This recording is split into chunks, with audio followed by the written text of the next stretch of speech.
Inilah akhir perjalanan panjang Kompas Pagi selama hampir 12 tahun.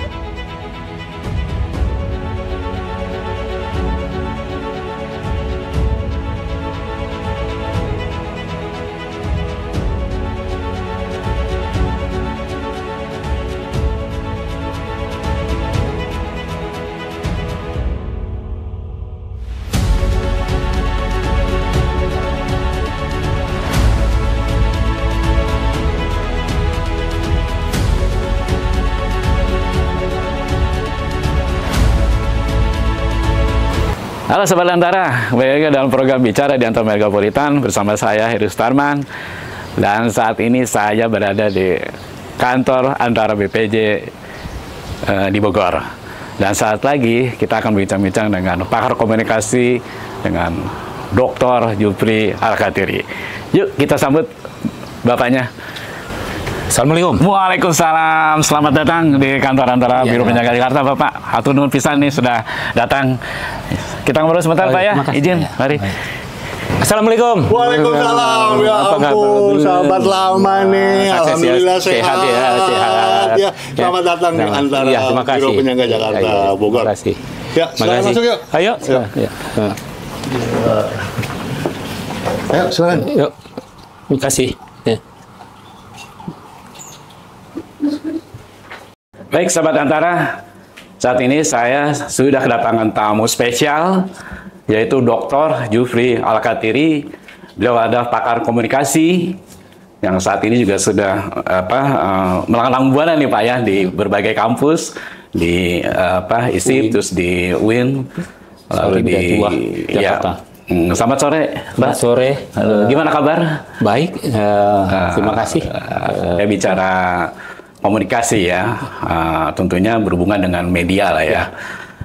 Bapak bisa ceritakan nggak Pak Jupri ya, perkembangan lah ya, perkembangan saat ini ya, dari zaman ke zaman gitu ya, media, kondisi media saat ini yang ada di pegang Bapak sendiri gitu, seperti apa sih Pak? Terima kasih Pak Eri. Ya memang ini menarik, dalam jurnalistik era sekarang ini cukup menarik ya. Iya. Karena mau tidak mau perkembangan di era digital ini salah satu profesi jurnalistik menjadi satu tantangan ya. Semua orang mengatakan dulu jurnalistik bisa segalanya. Sekarang siapapun bisa jadi jurnalis, siapapun bisa jadi wartawan. Ya, dengan munculnya revolusi teknologi digital ini. Nah, yang menjadi persoalan ya, mengapa sekarang jurnalistik ini menjadi pamornya semakin turun, ya, pamor makin turun. Hilang bahkan Pak ya? Hilang, ya.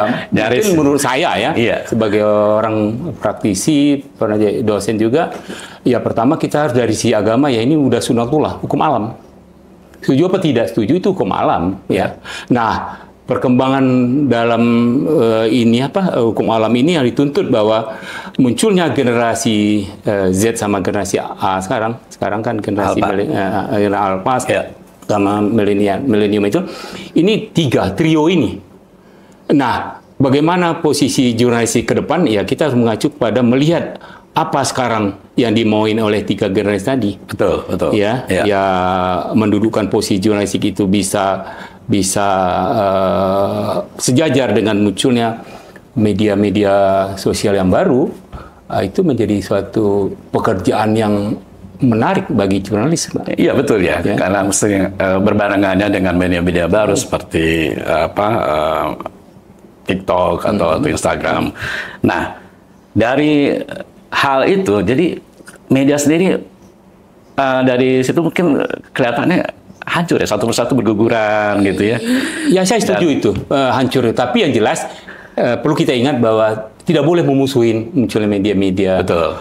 Jangan justru merangkul, jangan coba-coba memusuhin atau menyingkirkan. Ya. Nah, ingat bahwa itu semestinya jadikan mitra.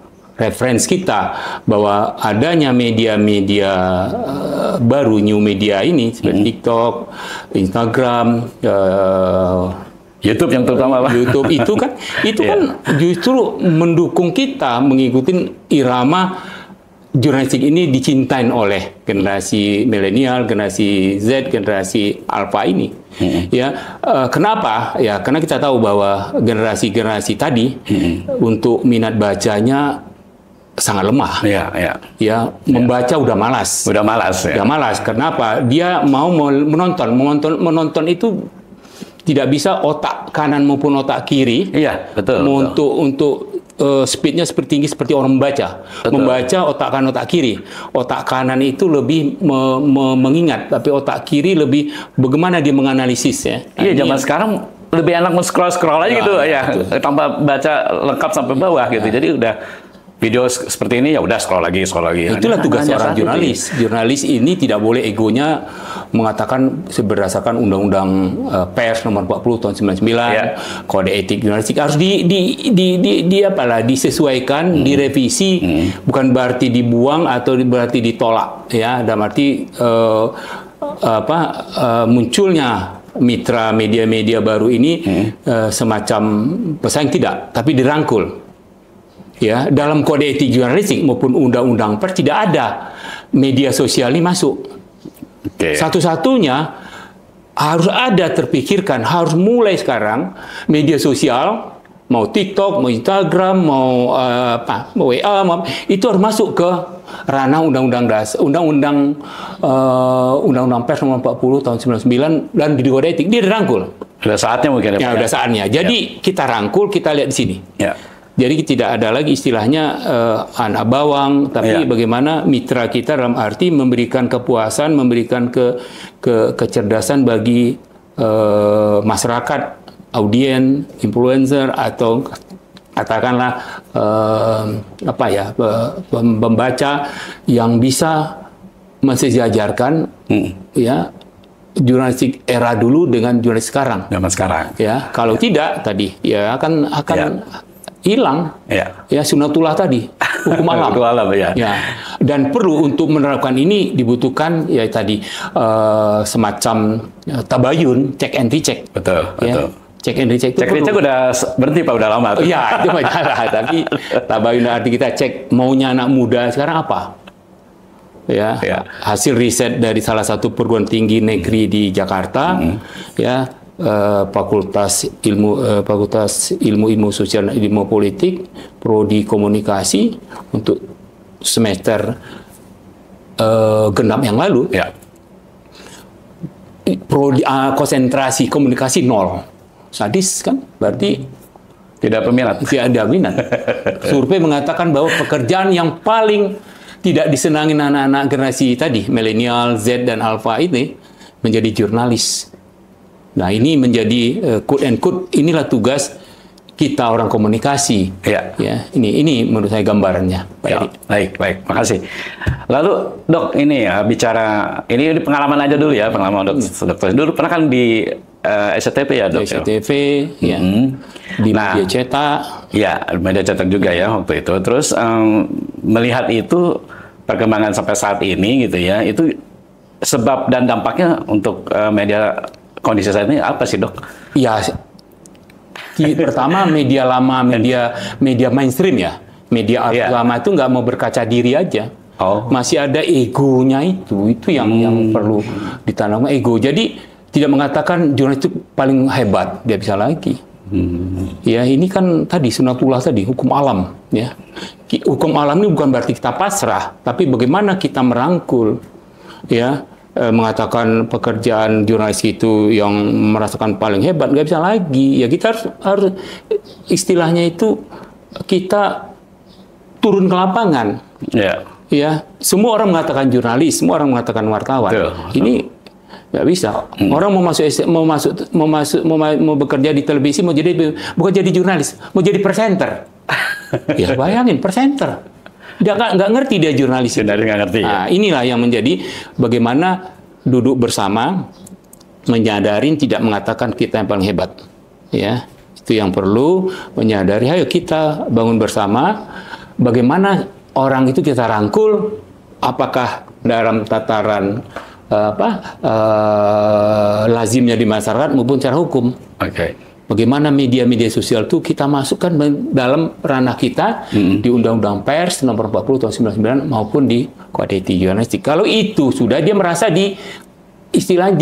dimanusiakan, diwongkekan. Jadi itu saya rasa kalau itu udah ada ya saya yakin ya dilema nasib jurnalis ini yang udah mencapai 25 media menjadi almarhum, nah ini yang sangat memprihatinkan. Baik, Pak, ini banyak kasus-kasus media nih Pak ya, yang banyak tutup gitu ya. Kan ada beberapa nih media TV, media cetak, mungkin dulu majalah ya Pak ya. Majalah. Ya. Itu kan mungkin Bapak juga yang bisa menilai lah ya, menilai kasus-kasus media mana aja yang sudah terjadi nih sejak tahun 2017 kalau nggak salah ya Pak ya. Ya mungkin terima kasih. Memang banyaknya media-media mainstream ya, media cetak, media televisi menemui istilahnya itu masa akhirnya ya kalau kita nyebutin ditutup ya memang ini satu bentuk keprihatinan kalau saya sebagai pendidik maupun sebagai jurnalis kok bisa terjadi begini. Iya Pak. Ini yang tantangan tadi, itulah yang kita bilang apakah ya apa yang harus dilakukan? Ya seperti yang pernah kita lihat MNC Group aja udah mem-PHK 400 karyawan, Kompas TV 150, terus CNN Indonesia 200 karyawan. Ini kan suatu CNN prihatin ya. Ini tantangan bagi dunia jurnalistik. Mau diapain kan? Apa yang dilakukan? Ya pertama ya pemerintah dalam ini harus ikut campur ya. Sekalipun ranahnya dibiarkan, tapi ini kan menyangkut tanggung jawab negara juga. Ya, memang tidak apa solusinya kan itu? Harus ada solusinya. Harus tidak hanya tinggal diam, tidak hanya tinggal diam, tidak ada penonton. Karena ini teman-teman yang di PHK itu rata-rata di atas 10 tahun. Betul, udah lama juga di media tersebut. Kalau yang 5 tahun dia masih bisa lompat pagar, bisa cara lain. Tapi yang di atas 15 tahun, 20 tahun, ya sisa dia punya kekuatan itu udah yang mencapai itu kan udah nggak laku di pasar. Iya, media-media yang sudah lama Pak ya udah berdiri. Pertama ya kita juga berharap ya karena ini masing-masing punya ranahnya masing-masing. Tapi sebagai pendidik, saya sebagai dosen komunikasi, sebagai pakar komunikasi, ya pemerintah sama perusahaan-perusahaan itu juga tidak lepas tangan secara moral, secara moral bukan secara hukum. Saya lihat bahwa dua institusi inilah di perusahaan maupun di negara mencari jalan keluar. Mau diapakan? Ratusan bahkan ratusan karyawan dan bukan dia sendiri. Ada buntutnya. Satu istri, anak dua, tidak sendiri. Dan itu belum nah ini yang perlu bahwa saya mengimbau pemerintah juga tidak bisa tinggal diam dan perusahaan-perusahaan katakanlah pemilik media itu juga tidak cuci tangan dalam arti selama ini dia diambil ilmunya, tenaganya diperas, sekalipun dibayar, setelah itu dicampakkan secara moral juga. Media-media luar juga ada di Indonesia Pak ya. Diberlakukan dia bagaimana dia diberlakukan, apakah dia harus dididik sebagai apakah dia masuk ke dunia lain, tapi dalam arti bukan dunia lain yang di luar tapi bagaimana dia beralih di PHK tapi dia bisa mandiri. Ya, baik. Jadi yang jelas pemerintah dan perusahaannya itu ikut bertanggung jawab, sekalipun dibayar ada uang pesangon, kan tidak cukup begitu. Secara moral, secara etika itu belum bisa mengatasi masalah. Ya 1-2 sih bisa, tapi kalau rata-rata yang di atas 45 tahun, 50 tahun itu akhirnya gamang, nggak lama sakit, matilah dia, kan banyak. Banyak orang yang pensiun pun, karena dia gamang tadi, dia anaknya masih kecil. Perlu kita sadarin para jurnalis itu untuk berkeluarga itu rata-rata, memang belum ada survei, dia berkeluarga biasa udah lewat umur. Jadi umur bukan lupa, mungkin saking keenakan. Nah, jadi dia udah pensiun 55 atau masih ada 15 tahun lagi, anaknya masih SD. Nah ini bagaimanapun secara moral, secara etika negara turun tangan dan perusahaan tempat dia bekerja juga tidak cuci tangan sekalipun sudah dibayar PHK. Itu ya tanpa ada rasa kepedulian. Ya. Tidak bisa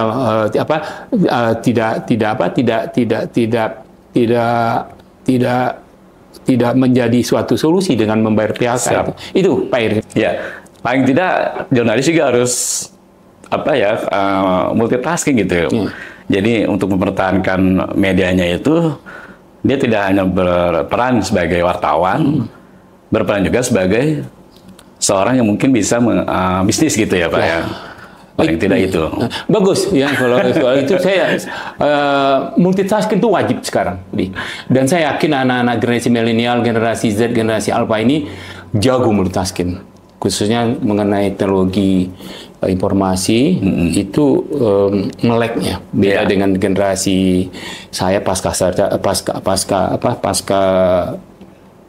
kemerdekaan atau atau generasi X ya, itu sangat jauh tertinggal. Kita belajar pun tidak sehebat anak-anak generasi tadi yang tidak diajarin mereka juga ngerti. Udah ngerti. Ini yang perlu. Jadi bagaimana mengubah mindset kita, ya kita juga duduk bersama. Ya memang kadang-kadang di jurnalistik kita ini ada semacam dilema ya secara moral. Seorang jurnalis ini tidak bisa lagi kalau dulu yang menggunakan pakem firewall ya, tembok api ya, bahwa pekerjaan ranah ruang redaksi ini tidak boleh dicampurin oleh ranah marketing ya. Ya ini satu tantangan juga ini. Ya. Ini tantangan besar. Ya. Apakah para jurnalis ini menunjukkan egonya? Betul. Atau dia mau beradaptasi? Kalau menurut saya harus disurvei firewall ini apa, tembok api, ya. Ya memang di sisi lain memang seorang wartawan itu ditutup, dia harus mengenal nalarnya, naluri dia, nurani dan nyali dia. Tapi menghadapi tadi perkembangan yang tadi biar tidak sekarang bukan mati suri lagi, mati benaran kan? Iya betul. Ini yang perlu yang perlu diantisipasi oleh generasi tua ini, generasi mainstream tadi. Soal krisis industri media dengan media-media yang tutup mati itu ya harus berkaca. Mati, oke lah, itu memang takdir ya. Iya. Tapi biar kita nggak mati itu tadi. Saya sangat setuju sekali, saya sangat memahami sekali bagaimana ya media-media mainstream ini biar tidak seperti COVID, mati berurutan ya sampai jutaan. Apalagi menghilang Pak ya. Atau menghilang. Iya itu tadi. Ya tidak hanya mengubah jaket, tidak hanya mengubah kulit aja, tapi dia harus melakukan evolusi, harus melihat maunya masyarakat. Ya masyarakat tuh maunya apa? Ya tidak ada unsur 5W1H tadi. Unsur 5W1H itu boleh-boleh aja, tapi bagaimana mengungkapkan 5W1H itu tidak satu pakem piramida terbalik. Ya. Sekarang nggak ada piramida terbalik lagi. Yang penting ya filternya adalah itu tadi kode etik agama itu ya, karena kita negara Indonesia tetap ya dok ya, tetap berkaitan dengan filter itu ya, berkaitan dengan apa tadi SARA itu tadi. SARA betul. Nah ya kan sekarang banyak media, contoh media TV lah ya, berubah menjadi ya dari analog ke digital, terus media cetak ke website lah ya, ke online. Nah itu sebenarnya yang tetap bertahan lah menjadi digital dan online itu kayaknya bukannya alat yang perlu diinikan ya, tapi pola pikir mungkin ya dok ya, mindset dia mindset dari media itu sendiri itu kan ya. Ya, setuju saya itu, mindset itu. Dan kita nggak perlu sungkan-sungkan belajar sama anak-anak milenial, sama anak generasi Z, nggak perlu kita sungkan belajar. Memang saya tidak tahu ilmu begitu. Ya, memang orang tuh jago itu aja ya. Bagaimana mengubah ya sekarang tidak bisa kita mengandalkan dengan kita hebat, berita kita paling nggak ada lagi. Nggak ada lagi. Nah, sekarang memang di anak-anak generasi milenialnya menjadi saya sebagai dosen, sebagai praktisi yang perlu saya tanamkan yaitu belajar generasi ini minat membaca itu masih lemah. Ya. Literasi media, media itu baca itu ya. Itu ya.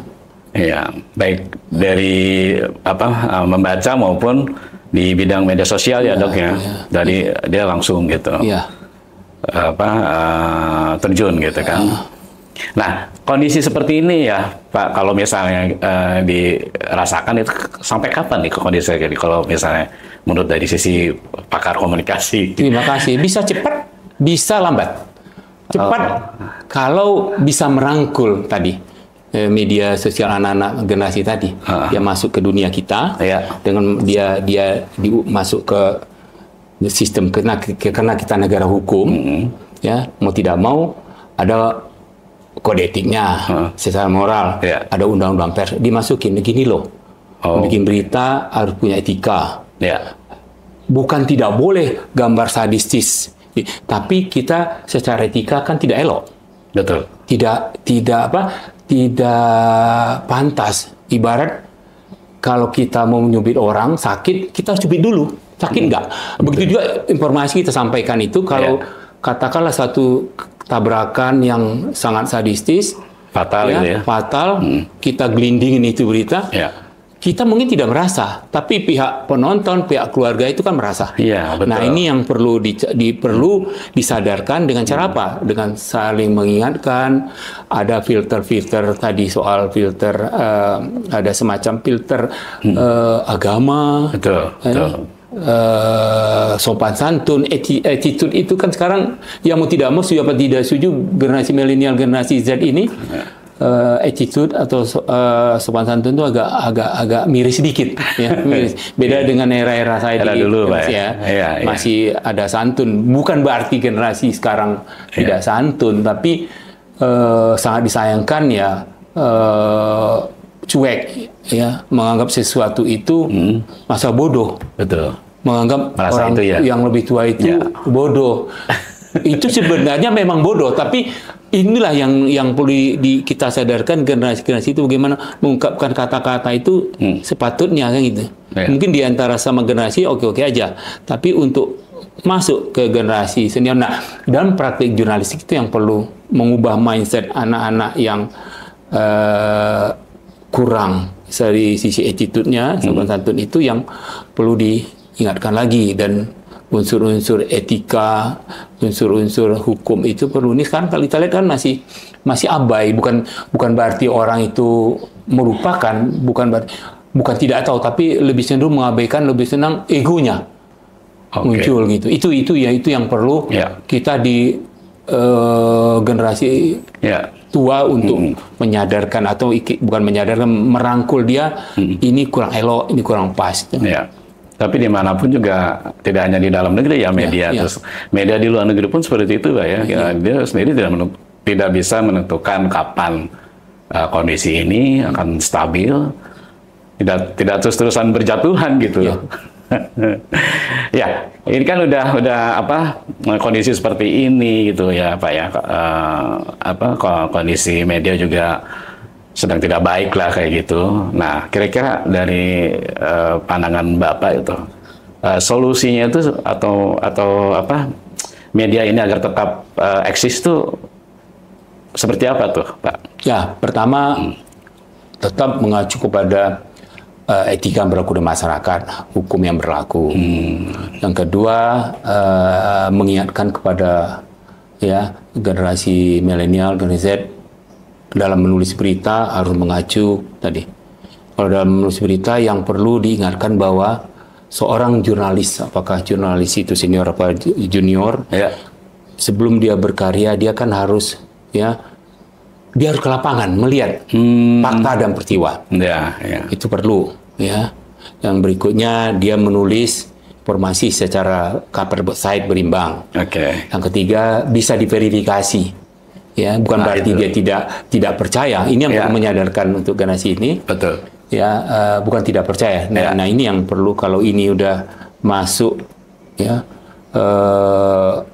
muatan-muatan kita jurnalis ini ke generasi ini, saya rasa bisa lah ya bisa merangkul.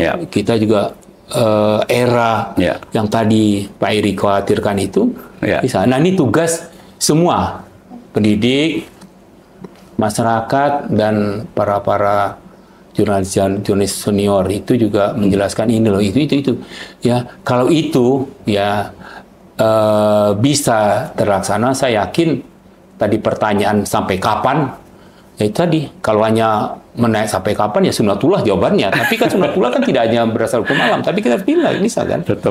Ya, itulah tadi tabain check and recheck tadi. Itu perlu itu ya. Tidak hanya lagi sifat egois kita ini sehingga mengabaikan, ya itu tadi bisa yang Pak Eri katakan ya, game point lah kita. Betul. Ya, media kita ini. Ya, emang proses di media seperti itu ya, sampai akhirnya tahap verifikasi itu baru si berita itu muncul dan keluar gitu ya untuk publik. Kalau sedangkan media sosial kan dia tidak ada verifikasi, dia langsung ambil gambar, ketik beritanya, langsung dia naik. Nah, emang seperti itu ya Pak ya, itu dua bidang, dua sisi yang berbeda. Tapi ya dia bisa mengatakan dia jurnalis, boleh aja. Tapi kita kembali, saya ingatkan bahwa kita ini, Indonesia ini negara hukum. Unsur sara kita dari Sabang sampai Merauke, dari Miangas sampai Rote, Indonesia yang sangat luas, 245 juta, 247 juta orang Indonesia itu yang perlu kita rangkum. Inilah yang perlu disadarkan bahwa ya bagaimana menyadarin bahwa seorang jurnalis, profesi jurnalis kita ini benar-benar bisa dirasakan masyarakat luas. Jadi tidak ada lagi istilahnya kerja jurnalis begini, kerja media online gitu. Nah, karena kita negara hukum, ya bukan ranah kita. Jurnalistik bukan memikirkan hukum, tapi biarlah para penanggung hukum. Kita ada Kementerian Hukum dan HAM ada. Udah bagiannya, tapi kita tetap mengatakan ini kurang pas. Kenapa? Hukum di negara kita ya kan jelas. Pasalnya ada ya, dan kita bukan berarti jurnalis itu lebih jago, tidak. Ya ini yang perlu tadi, yang perlu semacam pendekatan, keterbukaan dari sisi bukan dari sisi ego, tapi dari sisi bahwa ini loh dunia yang dua, ya siapapun bisa menjadi jurnalis, tapi perlulah literasi tadi. Siapa yang berperan ya dari semua pihak, ya, semua yang berada di masyarakat saling mengingatkan, ya itu. Kalau itu bisa, saya itu keraguan kita bahwa media-media mainstream akan menuju ke liang lahat ya, atau akan berhenti. Tapi kalau enggak ya berhamburan. Kalau media-media mainstream masih egonya tinggi, ya itu tadi siap-siaplah menggali kubur tadi. Nah, ini yang menjadi ya. Tapi ya ini tantangan bagi media-media mainstream. Mau tidak mau itu ya hukum alam itu, ya, dan itu tidak bisa, jarum jam itu tidak bisa dimundurkan. Ini. Udah sekarang sih berita udah digenggaman ya Pak ya, udah nggak perlu TV lagi gitu kan, udah dimanapun sambil tiduran, santai kita udah bisa ngelihat informasi gitu ya. Nah ini mungkin agak sedikit ini bicara tentang pribadi Bapak lah ya. Untuk saat ini kegiatan yang rutin atau saat ini lagi jalan apa Pak? Ya saya masih jurnalis ya. Tetap yang masih jurnalis. Ada website.